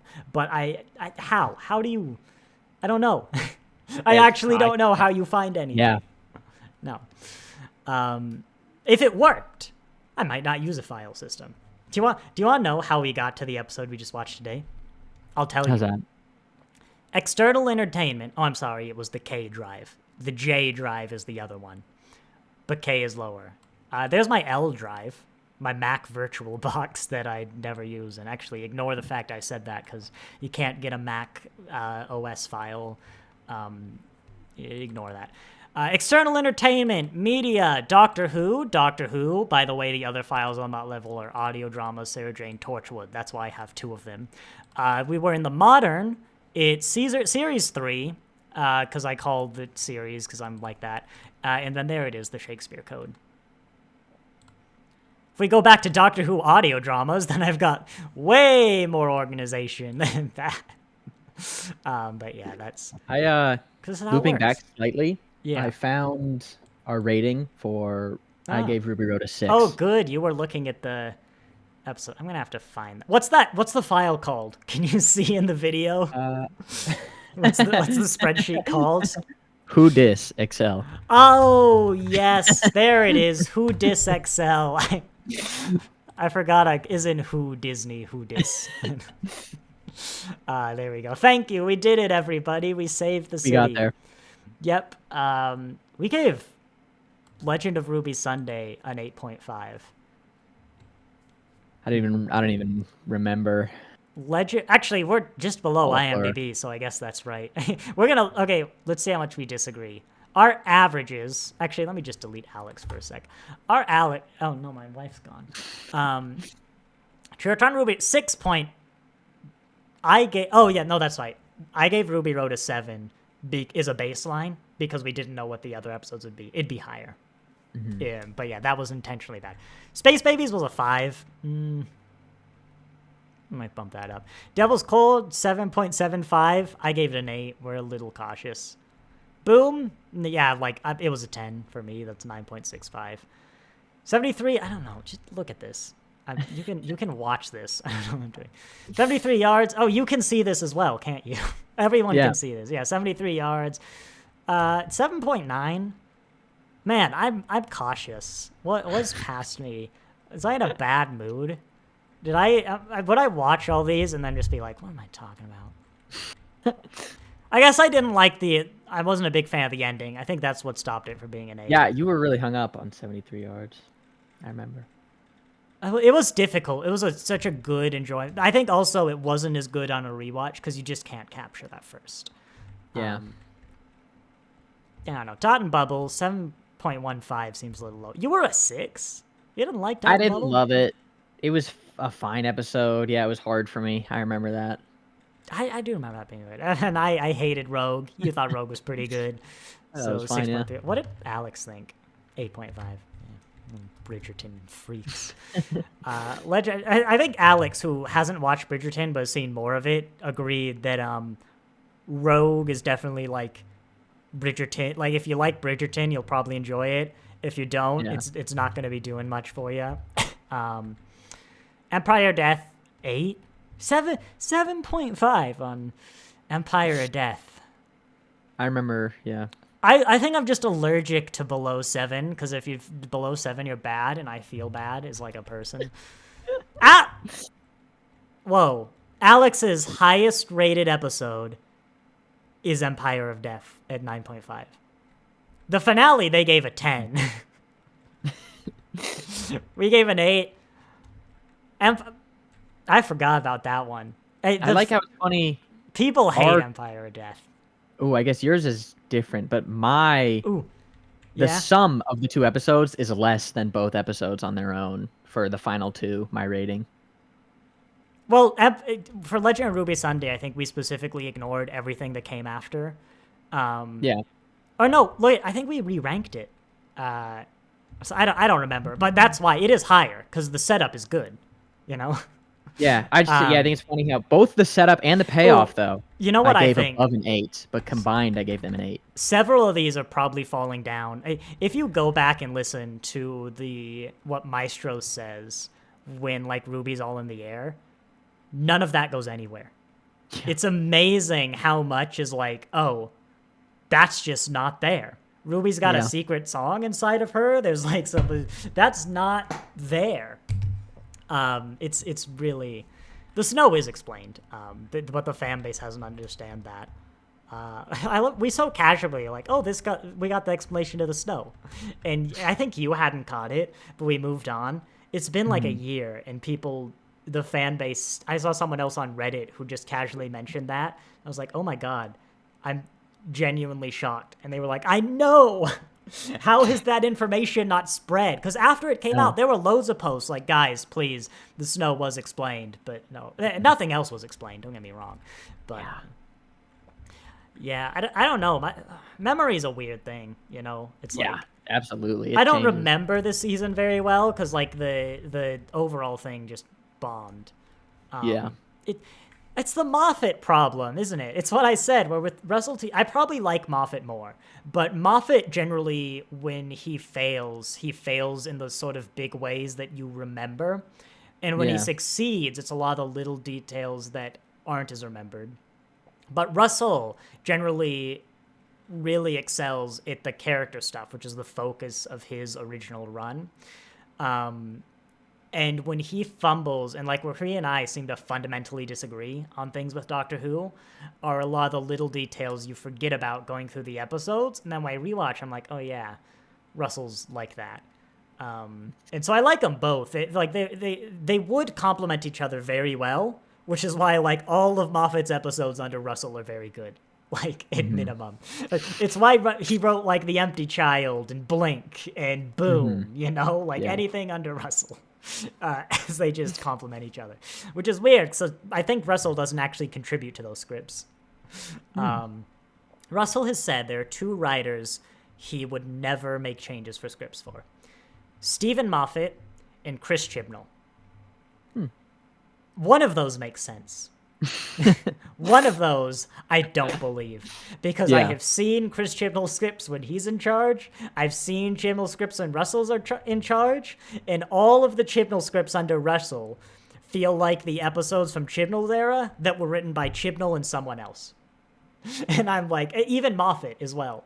I don't know if Moffat, I don't think has claimed he didn't change Chibnall scripts, but I'm like, there's no way that all of those scripts are, I mean, maybe all Russell did is say, Chibnall, go back and give me a second draft, because like maybe that's all. Is he said go make a redraft, because like, you know, a lot of the problems with Chibnall scripts are just, you know, give it another draft.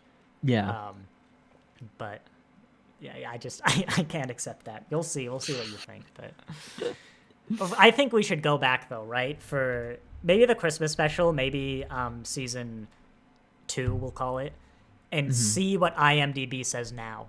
Like after a year, Oh yeah, where have we settled? yeah, that wouldn't be bad. I'm with my wife now. Church on Ruby Road was like oh yeah, no, I intentionally. Okay, hang on, just. There we go. Once again, 8. I can accept an 8. No, because Church was the one we said, let's make Church a baseline, right? Like, I want to give it higher, but if I give Church a 9, and then, like, every other episode is incredible, then there's no wiggle room. That's what we said for Church. For Space I remember Babies, being like, yeah. kind of happy with my relationship, especially after Space Babies. So I was like, yeah, Church was one above Space Babies. Church is not one above Space Babies. And we like Space Babies. I'm sorry, but it's someone who My likes memory Space tells Babies. me that works. Do you want to know why we gave it a 5? I think it was because if it was any better, it would have been good, and if it was any worse, it would have been bad. It would have been bad. That's what we decided. And so for me, Rogue is apparently the only bad episode, and honestly, I stand by that. But yeah, I love how we're arguing about our like old rankings. Let's just not review season 2. Let's review season 1 again and like fight over it. And then we keep going aside. Fight with our past selves. And sheet 3, we'll be fighting with sheet 2. But like sheet 4 fights with sheet 3. And we're arguing that. But sheet 3 agrees with sheet 1 because we were changing sheet 2 and we're just Look, with these episodes, often I watch it, I have an opinion, I watch it later. Often it's the same, but sometimes I swing the other way because like expectations set it too high or too low. Yeah. And then by like the 3rd or 4th watch through, I've generally settled on something like, you know what, this is what I think of this episode. Yeah. So maybe I watch Space Babies again and I hate it. I don't know. That's a 5. We can't swing. One of my favorite jokes, I laughed so hard, was God, what was it? It was Nerd Cubed. He was playing Crush House, so you could go find the exact joke. It's in the beginning. But he's playing a game where it's like you're filming a reality TV show, and he walks up to a poster, and it says, like, the audience is always right. I don't know, I liked Space Babies. And then just hard cuts away, and that got me so hard, because I just wasn't expecting it. And I was like, dang, that's a good... But no, we need every 15th Doctor review, especially, we need to bring up how we like Space Babies, just because I want people to know what to expect. You know, you love dinosaurs on a spaceship from memory. You'll do the thing. You'll flip and realize it's bad. But yeah, I also stopped. It's not like I watched another episode. Because that's the question. Did it peak? Or was it just so bad? You know, like that you're like never again. Could be that. But I also think the 6th Doctor's coat was great. I'm quite a fan of the JNT era. I hate the Zygon War speech from the 12th Doctor. Yeah, that one. I know. We'll get there. Don't you worry. You want to know why? Wait 3 years or until my Doctor ranking video comes out, which I think is in like 5 years. I haven't written for that I have so many notes in my own Discord messages to myself. Yeah. I'm gonna have to organize them at some point. Right. I want to do that, but time. I still haven't watched Torchwood season 3. Still, nope. It's like I feel like I got to do it all in one because I might like need to emotionally wrap it up. Yeah. From what I understand. What are my other? I'm sure I got some real hot take. Oh yeah, and the Doctor ranking video. Should I say as a reward for the people who went this long where 4 is in actually I'm gonna pull up my Doctor ranking. I'm gonna have you pick a number that's not the top 3. Or I'll look at the bottom and then give you a list, and then I will tell people what that Doctor was. This is a big day. This is a big moment. This is what you get for getting to stay this long. Not modern. I do this. I go, because I do videos on Doctor Who and Star Trek. I always go to the hard drive with the episodes instead of the video library, which is my recordings, my videos. Mm-hmm. And whenever I go to watch an episode, I go to my video channel. So I don't know. You could read too much into that if you want. Doctor ranking. There we go. Clive Dimension Canon Part 1. I forgot I saved this image for a joke. There's a joke that's something like, this is Clive. You might remember him from the hit BBC production Rose Tyler Dimension Canon. And I'm still like gonna, there's a joke in there. Nope, that's not the ranking. Mugshots.weeb. I don't know why I read that file extension as weeb. Yeah, why? It's not weeb. It's WebP. How do you say that? What about weeb? I think it's the web page. Look, it's got a W, an E, a B, and an upside down B. It's weeb. That's WebP. I'm still streaming all that. I hope nothing.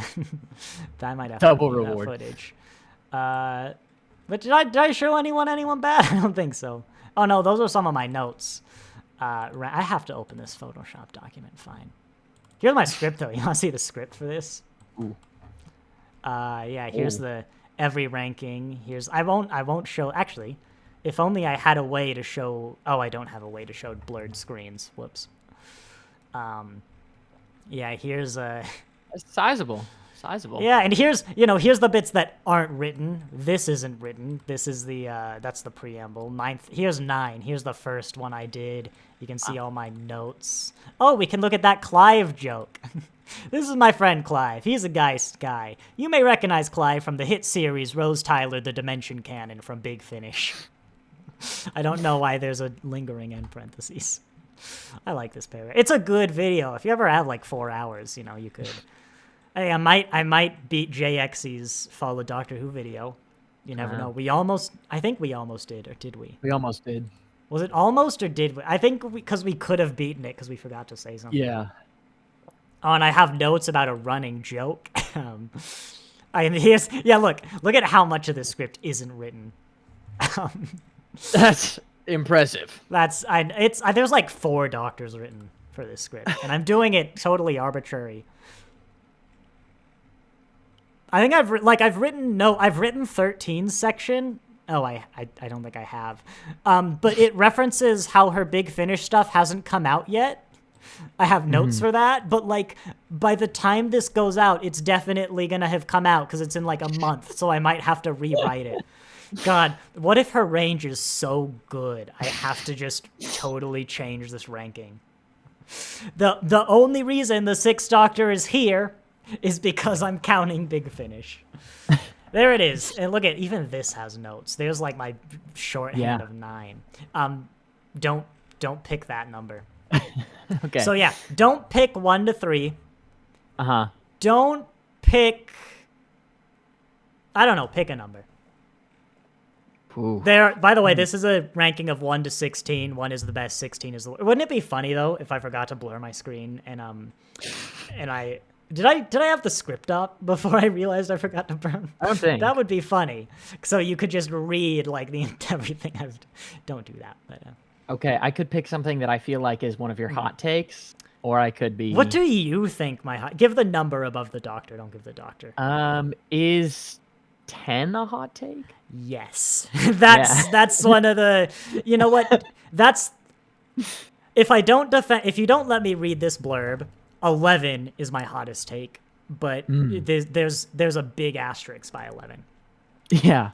9, the contents of 9, not the Doctor's, the ranking, has the hottest take, and like probably some pretty hot takes. It's actually a unique take. I'm sure other people think this, but I've never seen someone say this about this Doctor. So yes, by the way, this is why I didn't want to make this video for so long. You have, starting off with negativity, because it's the bottom of the list. It's Jodie. Look, it's Chibnall. We know this. But I'm actually kind of breezing. I specifically don't want to be like a Chibnall sucks. So I'm really like, basically the 13 is going to go, it's 13, you know why, in too many words. But still just like, I just don't want to talk about this. You know why, I know why, let's move on.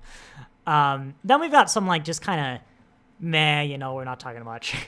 Then with 11, 10, and 9, I make everyone mad. But once you get to 8, that's then we're just celebrating Doctor Who. once you get past the halfway mark. You want to tell people who's in 10th on this list of 11? So the 1, 2, 3. So it's 1 to 14 plus Warren Fugitive. That's the list. Of those doctors, everyone before the 15th, because I just don't know enough. You can't put him on a list. I'll regret it if I do. But honestly, his era might be done by the time this video. Like, the worst part is that I've edited it, and then he regenerates, and I go, I know where he is now. Like, that's the worst. It's the 4th.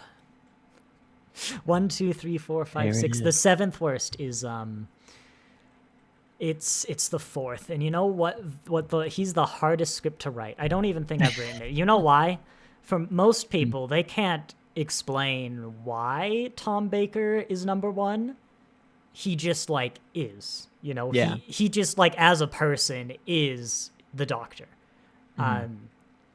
For me, I also can't really explain why, but I've got a position that needs defending. And I have theories, right? I have theories. I also think I might be unduly lowering him because, okay, actually, here's probably the hardest take. Because I'm not a big fan of the, like, Hinchcliffe Holmes era. I'm not a big horror guy. And there's a guy I'm reading reviews of who is really enlightening, who's like, I'm not a horror guy. And so this is going to be a weird review section because everyone loves that era. It's like the golden age of Who. And I don't like it because it's got a lot of, like, top episodes. And it's like, yeah, Pyramids of Mars. I don't get it. I'm sorry. That's literally the episode I gave up on Classic Who on for a while. I don't get it. That's the Sutek one. I don't even think I finished it. I don't get it. I think it's the only Classic Who episode I have walked away from. Wow. I don't get it. But I was also burnt out. Like, there might be some burnout. That's not just it. I really like 13 and Joe. So that is the only rough transition for me in Who. But so like I think that's gonna affect, like Jodie is the bottom of the list because Chibnall wrote her. The era is a big part. But I think there's I'm not gonna spoil all of it, but I think there's something about the 4th Doctor's humor and my humor that is making it so a lot of his jokes don't land for me, or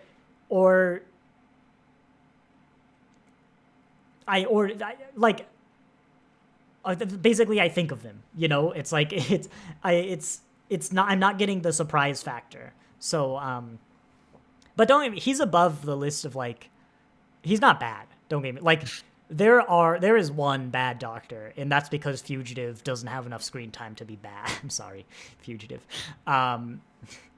No, there's one bad Doctor, and that's just because Chibnall wrote all of her dialogue, and, like, give a Big Finish a bit of time and there's going to be no bad Doctors. I want to be clear, there are no bad Doctor actors, but there's one bad Doctor. Yeah. Who's hot takes? This is gonna make a lot of people upset, but they're like a minority crowd. No one's really gonna. This is where the list started, by the way. This was the first. I didn't rank him, but I went. He was kind of a base. I started plugging people. You can see I've got some rankings down here. Yeah. And I've got whole notes. God, that's a hard one. This might move. It's been so long since I've written it. If the 4th Doctor isn't the 10th place by the time this airs, it's changed. This is going to be a rough... I really hope... Stick with me, because, like, just... if you want to hear differing opinions, listen to these guys.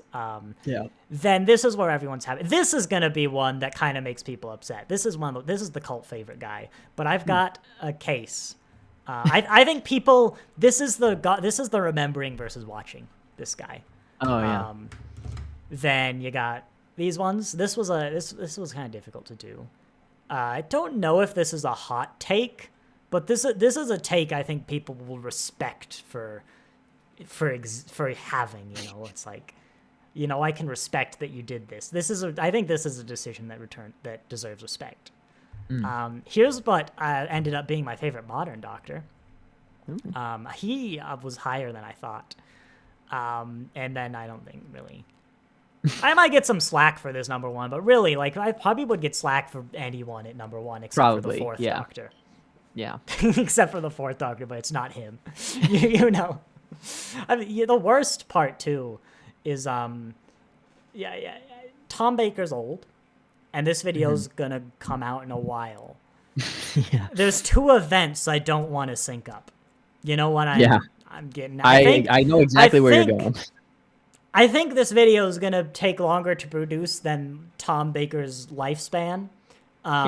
But you know, we'll see. Maybe he's doing well. Don't get me wrong. Maybe. But it's the kind where I'm like, should I check that in the past like 2 hours? No, we just released like a Christmas thing. Oh, you know what could sync up if I'm real lazy is this video and the release of Tom Baker's final Big Finish story, because they are years. There's like 3-4 years backlogged. So in a world where Tom Baker dies like soon, and this video takes 4 years to make, that might sync up, and people might be pretty, people might be primed to. That'll be rough. But look, he's like right there by that midline. Yeah, he is. God, I have notes about the Big Finish story I was listening to when I decided this ranking between the place 8 and 9. It's not even the best story about, it's like vegans. It's a lost story about veganism, a lost adventures of Big Finish, and that could tell you if a particular doctor is in either slot 8 or 9. There you go. That is enough. If you want to go through the lost spoilers, stories, the amount of people who will ever listen to this, have all the lost stories, be able to be able to identify which one and figure out the doctor from a list, will want to and will do it. Yeah, that sounds about right. 0, because I'm not going to do it. Yeah.